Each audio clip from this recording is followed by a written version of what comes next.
Decline bench press মারার সময় এই স্ক্যাপুলা কন্ট্রাক্ট, চেস্ট আপ, ঠিক আছে। এখন হচ্ছে শোয়ার টাইমে ঘুমাও, হ্যাঁ, আর ওয়েটটা পিক করো তোমার ওই যে মোমেন্টাম অনুযায়ী, হ্যাঁ।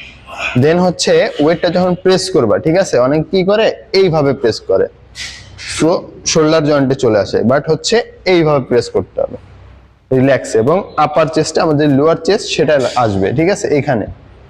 আর এটা অনেক ভালো একটা ওয়ার্কআউট, অনেকে অ্যাভয়েড করেন বিকজ অফ অনেকে বলেন মাথা ঘুরায়, বাট হচ্ছে আপনার লোয়ার চেস্ট কেবল ক্রসওভার ফ্লাই একটা ভালো এক্সারসাইজ, বাট এটাও অনেক ভালো একটা এক্সারসাইজ। সো এটা আপনার চেস্টকে অনেক বেশি গ্রো করতে হেল্প করবে, কারণ হচ্ছে ডে বাই ডে আপনি যখন একটা কম্পাউন্ড মুভমেন্ট আপনার চেস্টে প্রেস করবেন, সো এটা আপনার চেস্টকে খুব ভালোভাবে গ্রো করতে হেল্প করবে। সো মারো তো দেখি। হ্যাঁ, এই যে এখানে নামবে, এই হ্যাঁ, প্রেস, গুড গুড।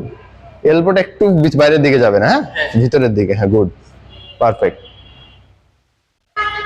গুড।